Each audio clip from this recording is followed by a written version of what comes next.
नमस्कार बच्चों। आज फिर हम एक बार आपके सामने एक नए टॉपिक के साथ में उपस्थित हुए हैं। हमारी लास्ट क्लास में हम चर्चा कर रहे थे, वन्य प्राणियों की चर्चा कर रहे थे। वन्य जीवन किसे कहते हैं, वन्य जीवन में किस किस को शामिल किया जाता है, जैव विविधता से क्या तात्पर्य होता है, जैव विविधता में जो कमी आ रही है वो क्या है, और जीवों के सामने जो संकट उत्पन्न हो गया है उसके पीछे कौन कौन से कारण जिम्मेदार हैं।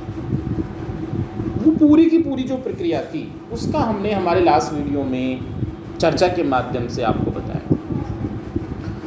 आज का ये जो हमारा वीडियो है, भारत में जो वन्य प्राणी संरक्षण की जो प्रक्रिया, उसके लिए भारत में कौन कौन से कदम उठाए गए हैं उनसे संबंधित होने वाले हैं। हमारे भारत में वन्य जीवों की सुरक्षा के लिए कौन कौन से कार्य किए जा रहे हैं, उनकी चर्चा हम आज के इस वीडियो में करने वाले हैं। देखो, ऐसा नहीं है कि हमारे भारत में वन्य जीव प्राणियों का संरक्षण अभी हाल ही के दशकों में प्रारंभ हुआ। हमारे यहाँ तो प्राचीन काल से ही वन्य प्राणियों का संरक्षण किया जा रहा है। चाहे जीव जंतुओं की चर्चा रही हो या पेड़ पौधों की, हमारे यहाँ तो ऋषि मनीषियों ने पहले से ही संरक्षण किया हुआ है। पीपल को हम देवता के रूप में पूजते आए हैं, अशोक के वृक्ष को हम पूजते हैं, तुलसी को हम पूजते हैं, आंवला का हम पूजन करते हैं, केले का हम पूजन करते हैं। ये पूजन करने की प्रक्रिया क्या है? हमारी आस्था इनको संरक्षित किए हुए, इनको बचाए हुए हैं। तो जो वेदों के रचयिता थे, ऋषि मनीषी थे, ब्राह्मण प्रकांड पंडित थे, उन्होंने प्राचीन काल से संरक्षण की प्रक्रिया को जोड़ दिया हमारे धर्म से, और उसी कारण हम आस्था के रूप में उनका बचाने लगे। यही तो संरक्षण था। और क्या था? जो पूरा विश्व, आधुनिक विश्व जिसको आज संरक्षण कह रहा है, वो हमारे भारत में बहुत पहले से ही अप्लाई। हम तो बहुत आगे संरक्षण के दृष्टिकोण से। जीवों की हिंसा नहीं की जाती, गाय को माता माना जाता है। युधिष्ठिर ऐसे थे जो किसी छोटे से जीव का भी शिकार नहीं करते थे या उसको मारते नहीं, इतने दयालु थे, हिंसा करते ही नहीं थे युधिष्ठिर। और ऐसा कहा जाता है, इसी कारण उनका जो रथ चलता था वो धरती से ऊपर उठकर चलता था। धर्मशील, धर्मपरायण, ये क्या था? संरक्षण ही तो था ना। जीवों को न मारना, जीवों के प्रति प्रेम, जीवों के प्रति दया, ये क्या है? संरक्षण की प्रक्रिया। लेकिन देखिए, पूरे विश्व में जो वन्य जीवों की संख्या में निरंतर कमी हुई है, वो हाल ही के दशकों में ज़्यादा हुई है। इसलिए वैश्विक परिप्रेक्ष्य में संरक्षण की प्रक्रिया अभी ज़्यादा निकल कर आई। और हमारे भारत में भी जीवों की जो निरंतर कमी हुई है, पेड़ पौधों की कमी हुई है, जैव विविधता में कमी है, उसके परिणाम स्वरूप यहाँ भी संरक्षण की प्रक्रिया को एक कानूनी जामा पहनाना आवश्यक हो गया था। और उसी कारण सन 1972 में हमारे यहाँ वन्य प्राणी अधिनियम पास किया गया, लागू किया गया 1972 में, जिसका प्रमुख उद्देश्य क्या था?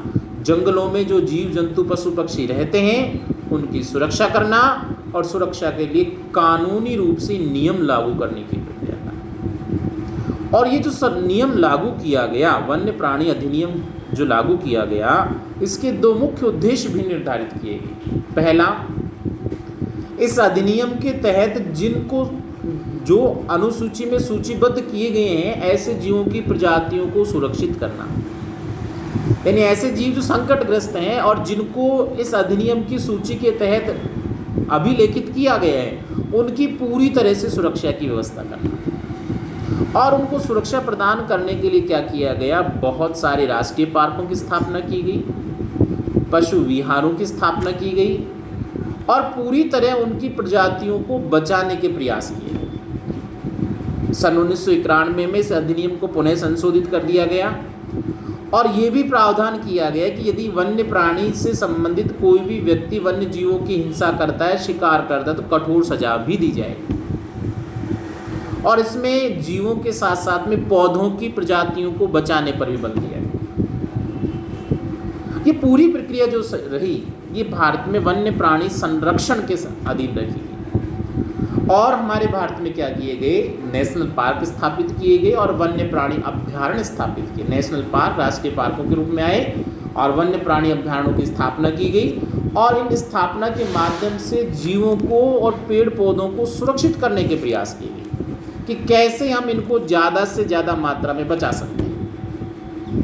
तो जीवों का कल्याण हो, मानव के कल्याण की जो असीम संभावनाएं हैं, उसी के आधार पर क्या किया गया, वन्य प्राणी अधिनियम को चालू किया। इसी के अलावा एक मैब नामक प्रोग्राम भी चलाया गया, MAB MAB, man and biosphere programme. तो यूनेस्को के द्वारा जो मानव और जीवमंडल योजना चलाई गई थी, उसके तहत भारत सरकार ने वनस्पति जात और प्राणी जात संरक्षण के लिए महत्वपूर्ण कदम उठाए थे। मैब नामक जो प्रोग्राम था, ये यूनेस्को के द्वारा प्रवर्तित एक प्रोग्राम है, और इसी के तहत भारत सरकार ने भी क्या किया, पेड़ पौधों को बचाने की प्रक्रिया और प्राणियों का संरक्षण करने के लिए इस जो प्रोग्राम था, उसी के तहत भारत सरकार ने बहुत सारे प्रयास किए। सन 1973 में टाइगर प्रोजेक्ट अपनाया गया, 1992 में एलिफेंट प्रोजेक्ट अपनाया गया। इन दोनों प्रोजेक्ट का मतलब क्या था, जो बाघ संरक्षण की प्रक्रिया है, टाइगर जो निरंतर कम होते जा रहे हैं उनको बचाना टाइगर प्रोजेक्ट के रूप में, एलिफेंट कम होते जा रहे हैं, जो हाथियों की संख्या निरंतर कम हो रही है, उसको संरक्षित करने के लिए एलिफेंट प्रोग्राम चालू कर दिया गया। तो अलग अलग जीवों की सुरक्षा के लिए कालांतर में अलग अलग प्रोग्राम अपनाए गए, और इन प्रोग्रामों के माध्यम से उन जीवों के रहने के जो स्थान, आवासों की सुरक्षा पर बल दिया गया।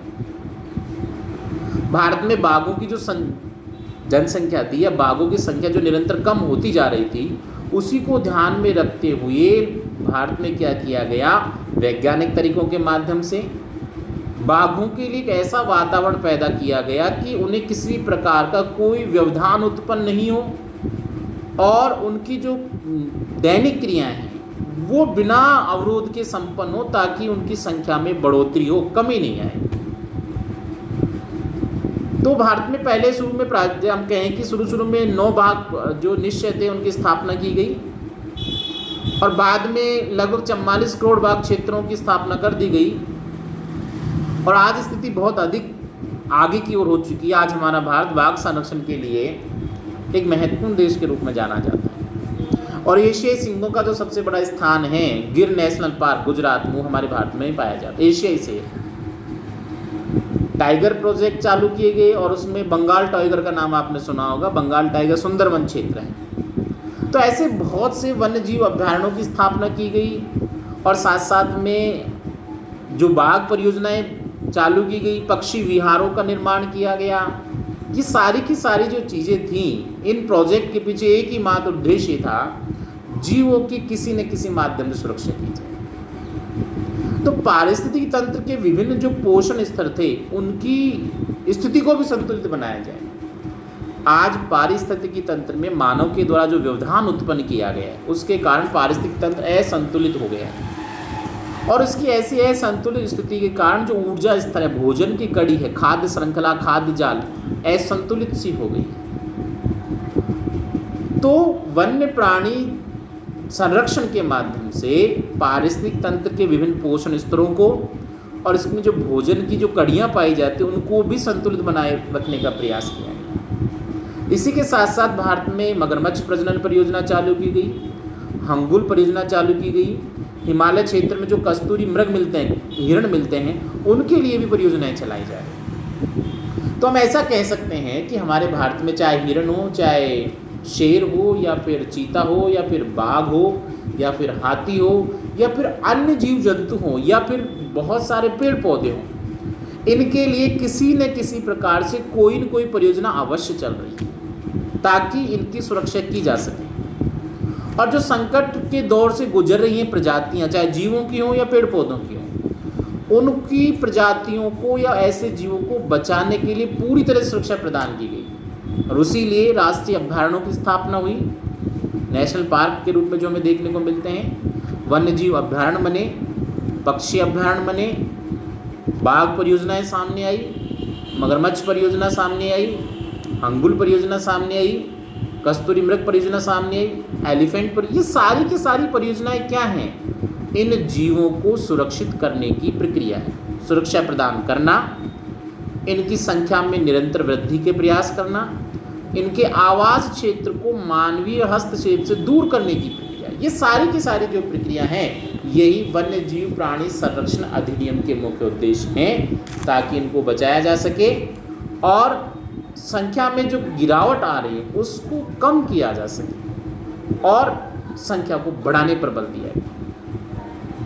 इसी के तहत जीव मंडल निचय क्षेत्रों की स्थापना की, यानी ऐसे क्षेत्र जहां पर जीवों को पूरी तरह सुरक्षित रखा जा सके और जिनमें जीवों को किसी प्रकार का कोई अवरोध या व्यवधान उत्पन्न नहीं हो, ऐसी प्रक्रिया के लिए जीव मंडल निचय स्थापित किए गए।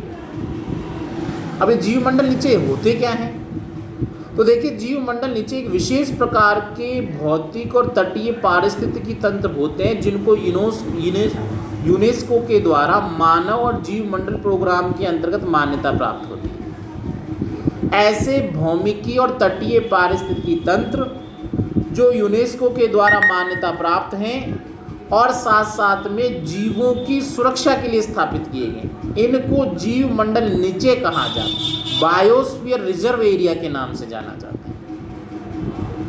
तो भारत में लगभग 18 जीव मंडल निचय हैं और जिनके बारे में हम चर्चा करने वाले हैं। टेबल आगे भी दी गई है और इनमें से लगभग 10 जो जीव मंडल निचय है वो यूनेस्को के द्वारा विश्व स्तर पर मान्यता प्राप्त भी होते हैं।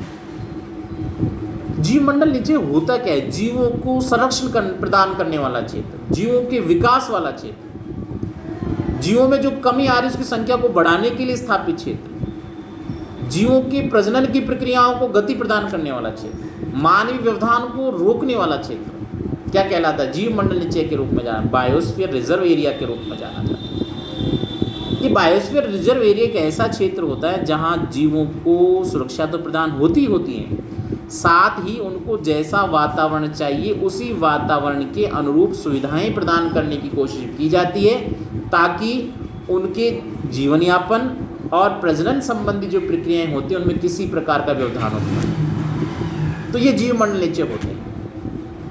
तो बच्चों, आज का हमारा जो वीडियो यहीं समाप्त होता है। नेक्स्ट वीडियो में हम नेक्स्ट टॉपिक की चर्चा करेंगे।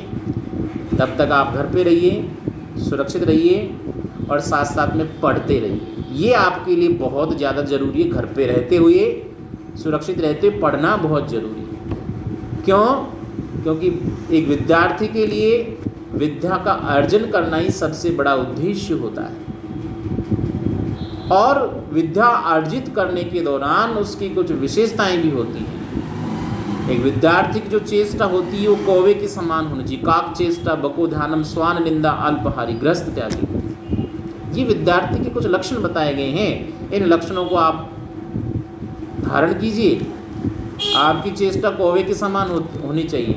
आपका ध्यान बगुले की तरह होना चाहिए। एक पैर पे खड़ा रहता है, आंखें बंद रहती, जैसे मछली आती पानी में या तुरंत खा लेता है, इतनी ध्यान होना चाहिए। काक चेष्टा बको ध्यान। स्वान निंद्रा, कुत्ते की तरह आपकी नींद होनी चाहिए। मतलब ऐसा नहीं 10-10 घंटे सो रहे हैं आराम, नहीं, ऐसा नहीं होना चाहिए। कुत्ते की तरह नींद हो, बिल्कुल अल्प, मतलब गहरी नींद में कभी नहीं सोना आपको। अल्प नींद में, ऐसी नींद में सोना कि तुरंत आंखें खुल जाए। और अल्पहारी, कम भोजन करना चाहिए।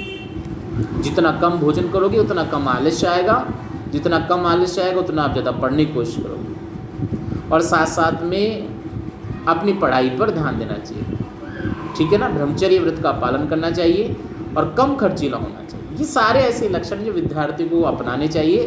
तो घर पे रहते हुए आप इन सभी लक्षणों को अपनाएं, निरंतर पढ़ाई करते रहें। धन्यवाद, फिर मिलेंगे, तब तक के लिए